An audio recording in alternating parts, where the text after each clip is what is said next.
नमस्ते दोस्तों, स्वागत है आपके अपने YouTube channel Aradhana and vlogs पे। दोस्तों आप लोग कैसे हैं? तो उम्मीद है कि आप लोग ठीक होंगे, अच्छे होंगे। दोस्तों आज की वीडियो में हम बात करेंगे प्रदोष व्रत के बारे में कि चैत्र माह का प्रदोष व्रत कब है और तिथि कब से शुरू हो रही है, कब समाप्त हो जाएगी, और साथ ही जो शाम के समय का यानी कि जो प्रदोष काल का पूजा का मुहूर्त है वो कब से लेकर कब तक है। तो चलिए दोस्तों वीडियो को शुरू करते हैं और जान लेते हैं एक एक करके सारी बातों को। तो दोस्तों देखिए, प्रदोष व्रत जो है वो भगवान भोलेनाथ को समर्पित होता है। हम जो है भगवान भोलेनाथ की पूजा करते हैं, वो भी प्रदोष काल के समय, यानी कि सूर्य अस्त से थोड़ी देर पहले जो है वो प्रदोष काल का समय होता है। तो हमें जो है उसी समय पे भगवान भोलेनाथ की पूजा अर्चना करना चाहिए। प्रदोष व्रत के दिन प्रदोष काल में पूजा करने से भगवान भोलेनाथ ही अतिशीघ्र प्रसन्न होते हैं। तो इसलिए हमें प्रदोष काल का अगर व्रत करते हैं तो भी, और अगर ऐसे ही पूजा पाठ करना चाहते हैं तो भी आप जो है प्रदोष काल के समय ही भगवान भोलेनाथ की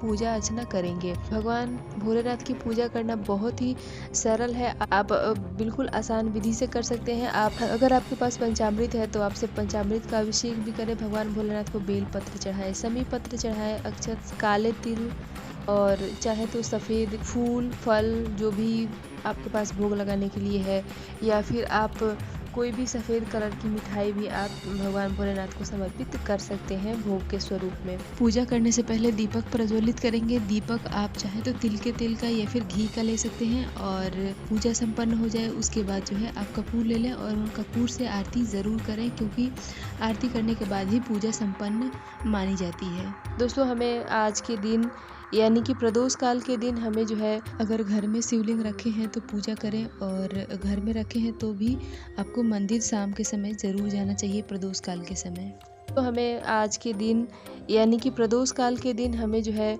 ज़्यादा से ज़्यादा भगवान शिव के मंत्रों का जाप करना चाहिए। उनसे संबंधित कोई भी पूजा पाठ और चालीसा यानी कि शिव चालीसा या जो भी आपको मंत्र आता है वो आप पढ़ें, और पूरे दिन आपको यही सब करना चाहिए।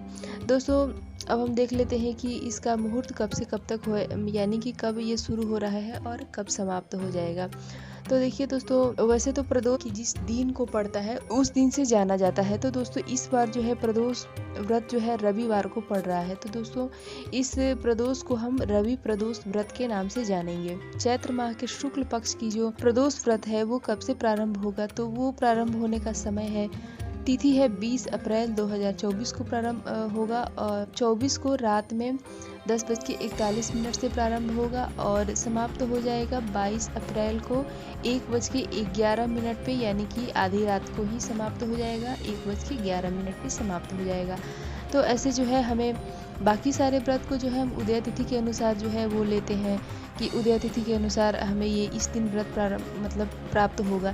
लेकिन प्रदोष व्रत में हमें जो है प्रदोष काल का महत्व होता है, इसलिए हम जिस दिन प्रदोष काल का समय हमें मिलता है उसी दिन हमें जो है प्रदोष काल माना जाता है। तो इस बार जो है 21 अप्रैल 2024 को प्रदोष काल का समय हमें प्राप्त हो रहा है, इसलिए ये रवि प्रदोष जो है 21 अप्रैल को हम मनाएंगे, और साथ ही जो भी पूजा पाठ व्रत करते हैं वो 21 अप्रैल को ही करेंगे।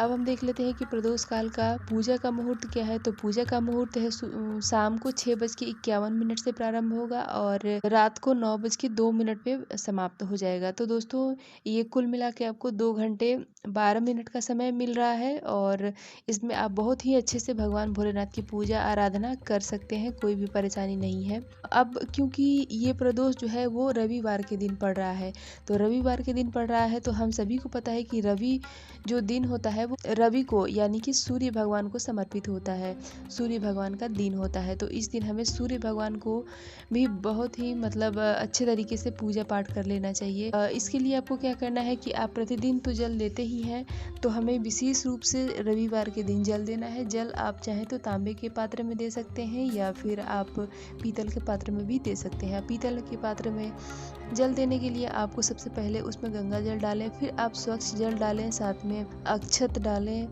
और फूल मिल जाए तो आप फूल डालें, साथ लाल रोली हो, चंदन हो, आप उसको भी डालें, और गुड़ डाल के भगवान की किसी भी मंत्र का जाप करते हुए ओम सूर्याय नमः, या फिर ओम गृहिणी सूर्याय नमः, या फिर सूर्य के बहुत सारे नाम हैं सूर्य भगवान को, उन नाम से आप सूर्य भगवान को जल समर्पित कर सकते हैं।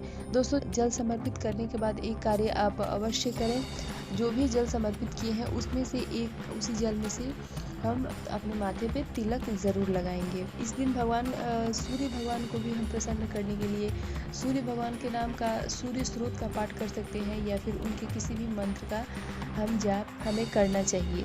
दोस्तों, हम प्रदोष व्रत करते हैं या फिर नहीं करते हैं तो भी हमें आज के दिन का कथा जरूर श्रवण कर लेना चाहिए। व्रत हम चाहे जो भी करें, उसका कथा श्रवण करने से हमें पूर्ण फल यानी कि पूर्ण लाभ, उस व्रत का हमें पूर्ण लाभ मिलता है। इसलिए दोस्तों, आप प्रदोष व्रत की कथा ज़रूर सुनना चाहिए। कथा को मैं आने वाले वीडियो में मैं आपको दे दूंगी, चाहे तो यहाँ से भी सुन सकते हैं। तो दोस्तों, हमारा वीडियो यहीं तक का है। उम्मीद है कि जानकारी आपको अच्छी लगी होगी। वीडियो पसंद आए तो लाइक करें, साथ ही चैनल को सब्सक्राइब करें इसी तरह की और भी जानकारी के लिए। और मिलती हूँ इसी तरह के एक और वीडियो के साथ, तब तक के लिए बाय।